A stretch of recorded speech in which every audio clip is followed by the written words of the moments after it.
کھانے پینے کے لیے اور اس کا ذہن بھی نہ بنائیں۔ میں جانتا ہوں جن گھروں میں بچے اس مزاج کے ہو جاتے ہیں، اس طبیعت کے ہو جاتے ہیں کہ آج یہ کھانا ہے، کل وہ کھانا ہے، پرسوں وہ کھانا ہے، وہ پھر کھانے پینے میں سارا وقت گزرتا ہے۔ پھر وہاں دیکھا ہے کہ اماں بیچاری باورچی خانے میں ہی رہتی ہے، پھر وہاں صرف ایک ہی سلسلہ ہے کہ کھاؤ کتنا کو کھا سکتے ہو۔ تو معتدل رہیں۔ تیسری بات یہ کہ رزق کمانے کے مسئلے میں بھی معتدل رہیں۔ کاروبار کریں، محنت کریں، منصوبہ بندی کریں، کوشش کریں، لیکن پیسے کمانے کے مسئلے میں ڈپریشن کا شکار نہ ہو۔ یعنی اس کو نہ جینے مرنے کا مسئلہ نہ بنائیں کہ اگر ایک مہینہ کاروبار صحیح چمکا ہے تو صحت بھی ٹھیک رہی ہے، اور اگلے مہینے اگر تھوڑے حالات خراب ہوئے ہیں تو بلڈ پریشر بھی کافی اوپر نیچے ہو گیا ہے۔ اس کو نفسیاتی مسئلہ نہ بنائیں۔ پہلے بھی کئی دفعہ کہہ چکا ہوں، پھر کہتا ہوں، 2-4-5 دوستوں سے پیار ہے تو 2-4 دفعہ انہی دنوں میں نا، سال کے بعد آ کے مجھے کچھ دن آتے ہیں نا کاروبار پہ، انہی دنوں میں آ کے انہوں نے مجھ سے کہا، دور سے آئے، کہا جناب ہم کاروباری بندے، حالات ٹھیک نہیں، کوئی دعا بتائیں۔ تو میں نے کہا جن دنوں ٹھیک ہوتے ہیں ان دنوں کیوں نہیں آتے؟ یا آج کل حالات بڑے اچھے ہیں، کچھ شکر کا طریقہ بتائیں، کیوں نہیں آتے؟ کیا فلسفہ ہم نے اختیار کر لیا ہے؟ رزق کا وعدہ اللہ کا ہے، اس کو کمانے میں اور پیسے کمانے میں محنت کرنے کا حکم دیا گیا ہے۔ نبی پاک علیہ الصلوۃ والسلام نے فرمایا جد و جہد کرو، نکلو، اللہ پہ بھروسہ کر کے نکلو، جس طرح وہ پرندوں کو روزی دیتا تمہیں بھی دے گا، لیکن اس میں نفسیاتی مسئلہ نہ بنایا جائے، نفسیاتی نہ بنایا جائے۔ حضور علیہ الصلوۃ والسلام نے نا ایک جملے کے اندر اس مضمون کو اتنے حسین انداز میں سمیٹا ہے نا کہ مسلمان، یہ ابن ماجہ میں موجود ہے، مسلمان اگر ان 2 جملوں کو کبھی سمجھ جائے نا تو سکون آ جائے زندگی میں، اطمینان نصیب ہو جائے، تیقن کی دولت ملے۔ حضور فرمانے لگے رزق کمانے کے معاملے میں معتدل رہنا، کوئی بندہ اتنی دیر تک مرے گا نہیں جب تک اس کے حصے کا رزق اسے مل نہ جائے۔ اتنی دیر تک بندہ دنیا سے نہیں جائے گا، تیرا حصہ تیرے تک پہنچے گا۔ کبھی بھی بے آبرو ہو کے رزق کمانے کے چکر میں نہ پڑے، کبھی بھی ذہن پہ سوار نہ کر لیں کہ میرا کام نہیں چل رہا، کبھی بھی اس طرح کی طبیعت نہ بنائیں۔ میں تھوڑی دیر پہلے عرض کر رہا تھا کہ ایک بزرگ نے نا 2 کنجوس لوگوں کو پہلے بلایا، کنجوس آدمی تھے الا ماشاء اللہ، تو ان کے سامنے کھانا رکھا، کھانا بڑا بہترین اعلیٰ کوالٹی کا، لیکن ان سے کہا کہ جناب ہم نے نا ایک سبق لینا ہے آپ سے، تو کھانا تو آپ کو ملے گا اور آپ کی مرضی کا پکایا ہے، پر کھانے کا طریقہ ہمارا ہے۔ انہوں نے کیا کیا، یہاں سے رکھ کے نا ان کے ہاتھ باندھ دیے۔ وہ پرانے زمانے میں جو جراح ہوتے تھے، بازو ٹوٹ جاتا تھا تو باندھتے تھے نا لکڑیاں رکھ کے، تو لکڑیاں رکھ کے نا ہاتھ باندھ دیے تاکہ یہ جوڑ موڑ نہ سکے، تو یہاں سے ہاتھ باندھ دیے کہ روٹی کھاؤ۔ کنجوس بندے تھے۔ اب انہوں نے لقمہ اٹھایا، ہاتھ بندھا ہوا، اور یہاں سے لے جا کے جب منہ میں پھینکا، وہ کپڑے بھی سارے الجھ گئے، حال بھی خراب ہو گیا، پر کھایا انہوں نے مزہ لے کے پورا۔ وہ بڑی بری حالت ہو گئی، وہ کنجوس تھے دونوں کو دسترخوان پہ روٹی کھائی جا رہی۔ اب ان دونوں کو سمجھانے کے لیے کہا کہ اب ہم تمہیں 2 اور لوگوں سے بھی ملواتے ہیں۔ اب 2 وہ بندے بلائے جو دل کے سخی تھے، جو رزق کے معاملے میں اس کا زیادہ حریص نہیں تھے، ان کی بھوک جو تھی وہ کہیں دور تک دکھائی نہیں دے رہی تھی۔ انہوں نے کہا جناب ادھر آئیں، آپ دونوں بھی۔ ان کے بھی ہاتھ باندھ دیے گئے، کہا آپ نے روٹی کھانی ہے، آپ نفیس لوگ ہیں، ناراض نہ ہوئیے گا، سخی بندے ہیں، پر کھانا آپ نے کھانا ہے، پر ہماری مجبوری ہے، ہم نے آپ کے ہاتھ باندھ کے روٹی دینی ہے آپ کو۔ وہ 2 بندے بھی آمنے سامنے بٹھا دیے گئے، کھانا چن دیا گیا، ہاتھ یہاں سے باندھ دیے گئے، لیکن وہ سخی تھے۔ انہوں نے کہا جناب کوئی مسئلہ نہیں، اللہ تعالیٰ توفیق دے گا۔ انہوں نے کیا کیا، وہ لقمہ لگاتے اور ایک دوسرے کے منہ میں ڈالنا شروع کر دیتے، کھانا بھی کھا لیا، کپڑے بھی بچ گئے، نفاست بھی قائم رہ گئی، اور کسی قسم کی کوئی پریشانی آئی۔ کام خاصا مشکل ہے کسی کے منہ میں لقمہ دینا، یہ کام بڑا مشکل ہے، یعنی کھانا آ جائے، پک جائے، پاس پہنچ جائے۔ اور پھر اسے توڑ کے بنا کے اتنی محنت کر کے دے کسی کے منہ میں دینا، لیکن یہ دے کہ دیکھو کپڑے بچ جائیں گے انشاءاللہ، نفاست نظر آئے گی، حسن نظر آئے گا، خوبصورتی نظر آئے گی، اس میں لطافت محسوس ہوگی، اس میں لگے گا کہ یہ بندہ ایسا ہے جسے اللہ تعالیٰ نے اپنے فضل سے عطا فرمایا ہے۔ تو غیر معتدل طریقہ بندے کو رسوا کر دیتا ہے، رسوا کر دیتا ہے۔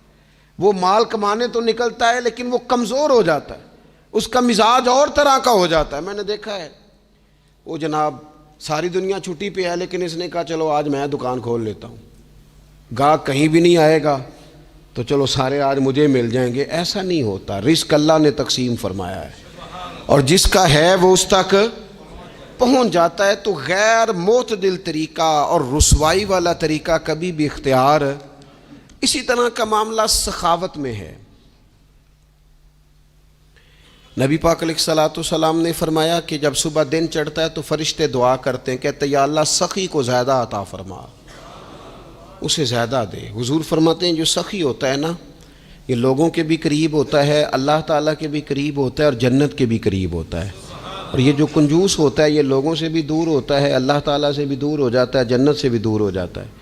سخاوت بڑی اعلیٰ چیز ہے، لیکن اس میں بھی معتدل رہنے کا کہا گیا ہے۔ معتدل، کچھ لوگ ایسے ہیں جو سخی نہیں ہوتے، یہ میں کوشش کروں گا تشریح آپ کے ذہن کے مطابق کر لوں۔ سخی مزاجن سخی، لیکن اگر کبھی چڑ جائے نا، وہ جتنے مرضی پیسے لے لو ان سے، مزاج میں سخاوت نہیں، لیکن اگر طبیعت ہے اس طرح کی کہ اگر ان کا ذہن آ گیا نا، کبھی کہیں کسی نے تعریف کر دی ہے، پوری خوشامد اس نے کر لی ہے، تو پھر تو جناب ساری جیب ہی آپ خالی کرا دے۔ یہ مزاج کی سخاوت نہیں ہے، یہ تو آپ کی طبیعت کا وہ ابال ہے کہ اگر کسی بندے کو پتہ چل گیا ہے کہ کس طرح کر کے آپ قابو آتے ہیں تو پھر وہ روز استعمال کرے گا، اور یہ ہوتا ہے، یہ ماحول ہوتا ہے۔ میں چونکہ مذہبی ماحول سے تعلق رکھتا ہوں، میں نے خود یہ دیکھا ہے کہ کوئی شخص اگر اس نے زیادہ بڑا منہ کھول کے لوگوں سے مانگنا شروع کر لیا ہے تو پھر تو جناب بڑی بات ہے، مہنگا آدمی۔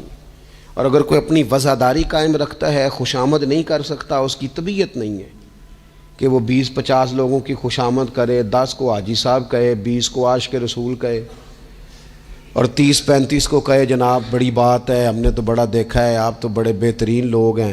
تو پھر جناب وہ اگر یہ کام اسے کرنا آتا ہے تو پھر اس کا مطلب ہے اسے دہاڑی بھی اچھی لگانی آتی، پھر اس کی آواز کا بھی زیادہ سریلا ہونا ضروری نہیں، پھر اللہ تعالیٰ معاف فرمائے، پھر بس ٹھیک ہے، اب میں کیا اس پر تبصرہ کروں، پھر تو ہم دیکھ رہے ہوتے ہیں جس کو وہ عاشق رسول کہہ رہے ہوتے ہیں نا۔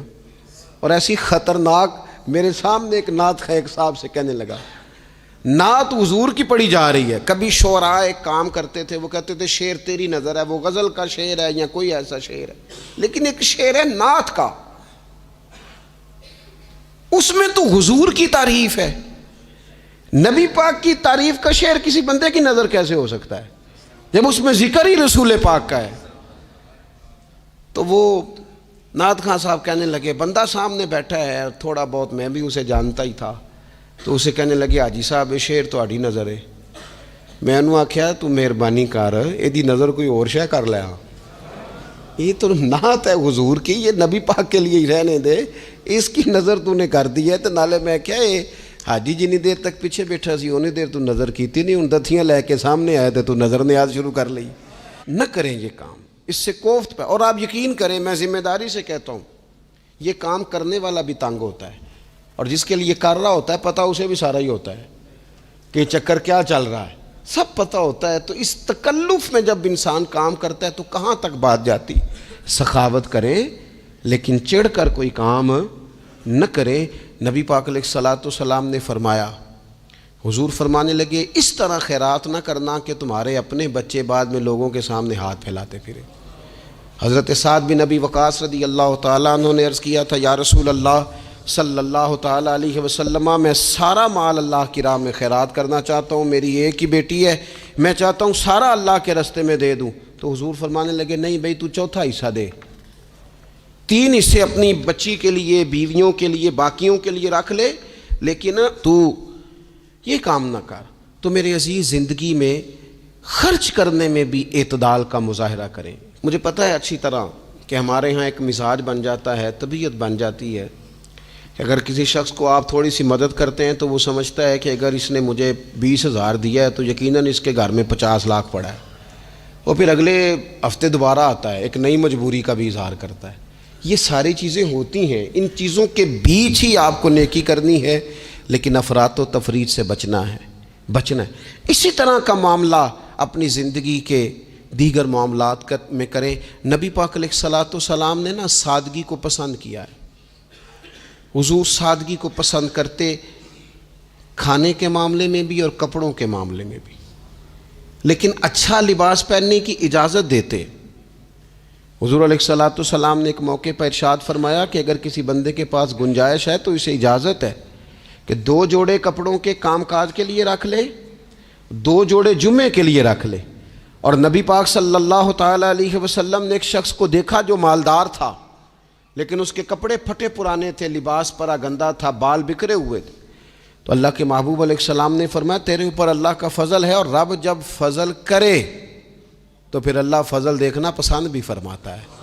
فرمایا تو اچھا لباس پہن، حرج کوئی نہیں، لیکن اپنا رسول پاک علیہ السلام کا طریقہ مبارکہ یہی تھا کہ سیدہ عائشہ صدیقہ فرماتی ہیں کہ یہ وہ لنگی مبارک ہے اور یہ وہ پیوند والا کرتا مبارک ہے، اسی میں محبوب نے اپنی جان اپنے رب کریم کی بارگاہ میں پیش کر دی۔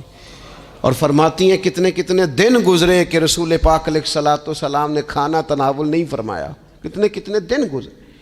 میں اس ساری بات کو اگر سمیٹوں نا تو میں یہ نوجوان اگر میری بات پر غور کریں تو اسلام کہتا ہے حضور خود کنگھی بھی فرماتے تھے، تیل بھی لگاتے تھے، امامہ بھی باندھتے تھے، سرما بھی پہنتے تھے، سادہ لباس پہنتے تھے لیکن صاف ستھرا۔ اسلام آرائش کی اجازت دیتا ہے، زینت کی اجازت دیتا ہے۔ آپ کنگھا کریں، تیل لگائیں، خوشبو لگائیں، سرما لگائیں، صاف لباس پہنے، کپڑے دھلے ہوئے پہنے۔ حضور نے حکماً کہا، تاکیداً کہا کہ جمعے والے دن نہا کے مسجد میں آیا کرو۔ اسلام آرائش کی اجازت دیتا ہے، بس نمائش سے منع کرتا ہے۔ دکھاوا نہ کرو، نمائش نہ کرو۔ یہ نہ کہو کہ میں نے اتنے لاکھ کا پہننا ہے، ذرا لگ پتہ جائے لوگوں کو۔ یہ نہ مزاج بناؤ کہ اوہو یہ تو میں نے جناب پچھلے ہفتے بھی پہنا تھا، یہ تو میں نے منگنی والے دن بھی پہنا تھا، نکاح والے۔ یہ نمائش ہے، نمائش سے اسلام منع کرتا ہے۔